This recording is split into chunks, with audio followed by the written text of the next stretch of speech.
শহীদ president Ziaur রহমানের শাহাদাতের বরণের পরে এই বিএনপির হালকে শক্ত করে ধরে আজকে পর্যন্ত এই অবস্থায় তিনি পৌঁছে দিয়েছেন আপসী নেত্রী দেশনেত্রী বেগম খালেদা জিয়া। এবং গত 16 বছর আমরা এই স্বৈরাচারী ফ্যাসিস্ট হাসিনা সরকারের বিরুদ্ধে এই বাংলাদেশে যে আন্দোলন করছি, সে সময়ে প্রায় 8 বছর আমাদের নেত্রী কিন্তু কারাগারে ছিলেন 8 বছরের।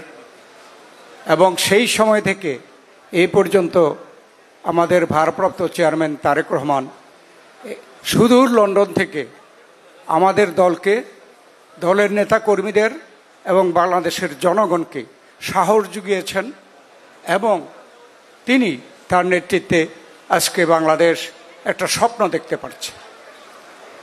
আমি এই দলের প্রতিষ্ঠা লগ্ন থেকে যারা এই দলের জন্য অবদান রেখেছেন, আমাদের মধ্যে জীবিত নাই তাদেরকে, এই দলের জন্য যারা আত্মত্যাগ করেছেন, অনেকে আমাদের দলের যারা স্বৈরাচারী শাসনের যে শাসনের কবলে পড়ে নানাভাবে নির্যাতিত হয়েছেন, আমি তাদের সকলকে আজকে স্মরণ করছি। আজকে দীর্ঘ আলাপ আলোচনা হয়েছে। প্রতিটি প্রতিষ্ঠা বার্ষিকীতে আমরা যেটা চেষ্টা করি যে এই দল শহীদ প্রেসিডেন্ট জিয়াউর রহমান প্রতিষ্ঠা করেছিলেন একটা অত্যন্ত দূরদর্শী রাজনৈতিক চিন্তা থেকে, যে মুক্তিযুদ্ধের মাধ্যমে বাংলাদেশ স্বাধীন হয়েছে, যে মুক্তিযুদ্ধে তৎকালীন মেজর জিয়া অত্যন্ত সাহসের সাথে স্বাধীনতা ঘোষণা করে দেশের ছাত্র জনতাকে মুক্তিযুদ্ধে ঐক্যবদ্ধ করেছিলেন, সেই আমাদের শহীদ প্রেসিডেন্ট জিয়াউর রহমান তিনি অত্যন্ত ধৈর্য ধারণ করেছেন। মুক্তিযুদ্ধের পরে তাকে যে সম্মান দেওয়ার কথা এই দেশে, সেই সম্মান তাকে দেওয়া হয় নাই। কিন্তু তৎকালীন যে সরকার, তাদের নিজেদের অন্তর্দ্বন্দ্বে তাদের মধ্যে বিদ্রোহ, কাউন্টার বিদ্রোহের কারণে সেই সরকারের পতন ঘটেছিল। সেই সরকার এদেশে ক্ষমতায় টিকে থাকার জন্য গণতন্ত্র হত্যাকারী বাকশাল প্রতিষ্ঠা করেছিল এবং দেশের অর্থনীতি, বৈজ্ঞানিক সমাজতন্ত্রের নামে এখানে লুটপাট করেছিল, যার ফলে ৭৪-এ বাংলাদেশে দুর্ভিক্ষ সৃষ্টি হয়েছিল। বাংলাদেশ একটা অচল অবস্থায় পড়ে গিয়েছিল এবং ৭৫-এর নভেম্বর মাসে বাংলাদেশে কিন্তু একটা অস্থিতিশীল সৃষ্টি হয়েছিল। তখনও এদেশের মানুষ সিপাহী জনতার বিপ্লবের মাধ্যমে শহীদ প্রেসিডেন্ট জিয়াউর রহমান তখন গ্রেপ্তার ছিলেন সেনাবাহিনী প্রধান হিসাবে, তাকে সেই গ্রেপ্তারকৃত অবস্থা থেকে মুক্ত করে এনে তাকে ক্ষমতায় বসিয়েছিলেন। কাকে? শহীদ প্রেসিডেন্ট জিয়াউর রহমানকে। শহীদ প্রেসিডেন্ট জিয়াউর রহমানের উপরে মানুষের কি পরিমাণ আস্থা, বিশ্বাস থাকলে সেই দুর্দিনে সিপাহী জনতার বিপ্লবের মাধ্যমে জিয়াউর রহমানকে মুক্ত করে তাকে দেশের ক্ষমতায় বসান। এবং শহীদ প্রেসিডেন্ট জিয়াউর রহমান ক্ষমতায় বসে তিনি 19 দফা কর্মসূচির মাধ্যমে অনেকগুলো সংস্কার কাজ তিনি শুরু করেন, যে সংস্কারগুলো বাংলাদেশের জন্য, বেঁচে থাকার জন্য, টিকে থাকার জন্য অতি প্রয়োজন ছিল।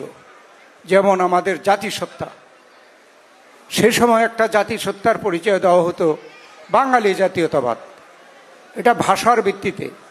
অথচ আমাদের আশেপাশে পশ্চিমবঙ্গ, ত্রিপুরা, আসাম এমন অনেক জায়গায় বাংলা ভাষাভাষী মানুষ আছে, কিন্তু সেই ভাষার ভিত্তিতে আমাদের জাতিসত্তার পরিচয় ছিল অসম্পূর্ণ।